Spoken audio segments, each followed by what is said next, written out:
Evangelho de Jesus, conforme escreveu Lucas, capítulo de número 15, verso de número 11, diz: E disse, um certo homem tinha 2 filhos, e o mais moço deles disse ao pai: Pai, dá-me a parte da fazenda que me pertence.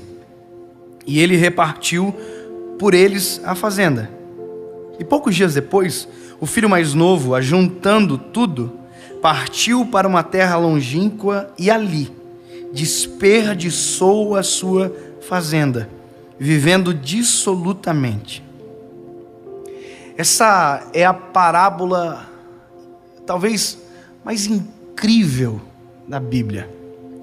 É a parábola do filho pródigo.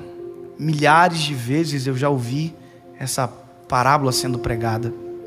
E é Jesus que está pregando para os discípulos através dessa parábola. Essa parábola é de criação de Jesus. E quem cria uma história, porque cria, sabe o início, o meio e o fim dela antes dela terminar. Então quando Jesus conta a parábola, ele já conta sabendo o final dela.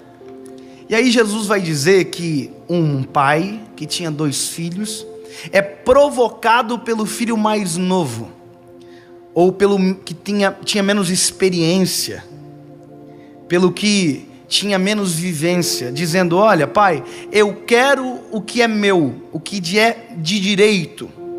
E aí a Bíblia diz com uma facilidade na parábola, e não há detalhes de dizer que o pai refutou a proposta, que o pai fez outra proposta, porque poderia ter algo assim de o pai dizendo para o filho: olha filho, mas pensa bem, você está com o pai está enriquecendo, você vai ficar mais rico, aguenta, você pode ir depois, fica com o pai. Mas a Bíblia diz que o pai só divide entre os 2 o que é de direito e só.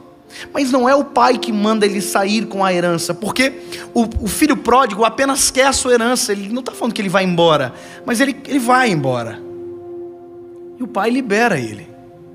E a Bíblia diz que esse filho que pega a sua herança gasta tudo que tem, rapidamente, vivendo de forma dissoluta, ou seja, de forma qualquer, sem administração, sem nenhuma coerência. E a Bíblia diz que esse menino gasta tudo, e de repente ele se vê no fundo do poço, se vê prestes a comer a comida dos porcos. E aí ele diz com ele: olha, os jornaleiros do meu pai comem melhor do que eu. E aí ele decide voltar. Mas deixa eu te dizer algumas coisas. Primeiro, é muita loucura um pai fazer essa negociação com os filhos. Isso não é assim que acontece. Porque se você tem 2 filhos e um chega para pedir herança, a primeira coisa, não existe herança de pessoa viva. Você não pode dar para alguém em vida, a não ser que seja por doação, mas não por herança. Você pode fazer um testamento, mas esse testamento não vale em vida. Então não há nenhuma coerência jurídica necessária para que isso aconteça, porque não existe herança de pessoa viva. Eu faço um testamento, ok, mas só funciona após a morte. Eu faço uma doação, mas daí não é herança, é doação. E doação pode ser qualquer coisa. Aqui não, aqui é a herança. Esse pai está fazendo a doação da sua herança antes da sua morte para o seu filho. Mas o que o filho pediu foi a fazenda, foi os bens. E o pai se dá o trabalho de dividir entre os 2 filhos. O outro também recebe o seu quinhão da herança, só que um vai embora, o outro fica. Mas os 2 recebem. E isso me provocou a tentar entender como que um pai faz isso, de dar algo para um filho antes do tempo, de determinar aquilo que não pode ser feito. Não, ele divide a fazenda, dá aos seus 2 filhos o que é de direito, e a história diz que um foi embora, o mais novo. E isso é o que muita gente provoca em Deus: me dá o que é de direito.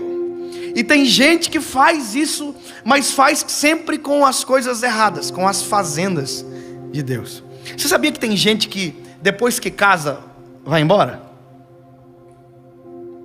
Você sabia que tem gente que depois que compra um carro, que orou tanto para receber o carro, vai embora?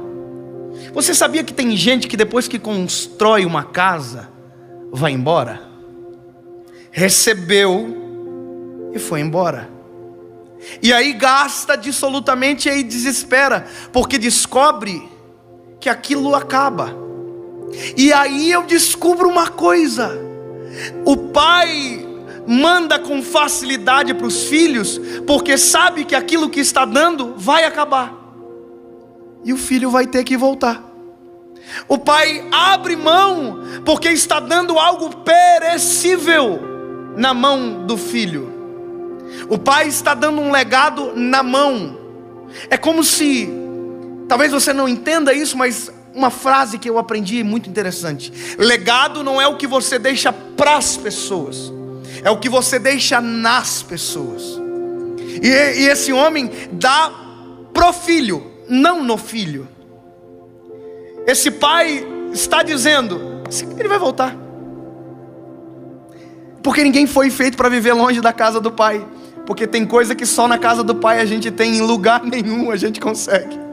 Ninguém foi feito para viver longe da casa do pai, porque tem coisas que na casa do pai existem e que em lugar nenhum tem.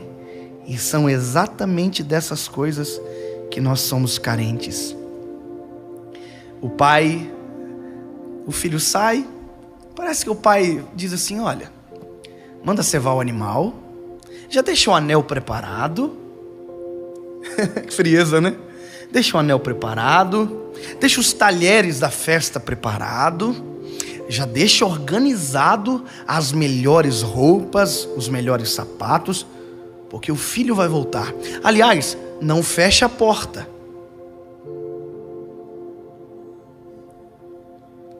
E eu vou ficar esperando na porta ele voltar. E a Bíblia diz que é exatamente isso que acontece. O filho chega um dia que cai em si, que aquilo que recebeu acabou. E ele lembra da casa do pai. Tem coisas que na casa do pai todo mundo tem, e eu perdi. Sustento. Eu perdi porque lá era do pai, aqui é da minha mão. E aí o filho volta. E quando ele está voltando, a Bíblia diz que tem alguém na porta da casa. E ele não está atrás da porta, ele está na frente da porta. Ele está esperando. E aí a Bíblia diz que o pai está olhando o filho está voltando. E a Bíblia diz que ele, o pai, movido de íntima compaixão, corre até o filho, abraça o filho. Que bom que você voltou para casa. Que bom que você descobriu que o que precisa não está fora de casa, está dentro de casa com o seu pai. Que bom que você percebeu que o que está nas tuas mãos acaba, mas o que foi construído nas minhas mãos e no meu pulso é para sempre. E aí a história diz que o filho entra para dentro de casa com festa, com anel, sapatos. E agora o filho descobre que o que ele precisava não era de dinheiro. O que ele precisava era do pai. Agora o filho descobre que o que ele precisava não era de uma casa maior, era do pai. Agora o filho descobre que o que ele precisa não é de drogas. Ele não precisa de momento, ele precisa de eternidade. Deixa eu dizer para você que está ouvindo e vendo esse vídeo: você não precisa de momento, você precisa de eternidade. Momentos acabam, eternidade perdura para sempre. Esse é o nosso problema. Nós queremos a felicidade de momento, e que Deus tem para nós não é momento. O que Deus tem para nós é casa para sempre. Deixa eu te contar uma coisa. Quando eu era criança, eu ouvi uma canção bem antiga. Nossa, muito antiga. Casinha Branca é o nome da música. E a música dizia: eu tenho uma casinha que está velha, e eu sinto o seu final se aproximar. E a canção continua dizendo: adeus, casinha velha.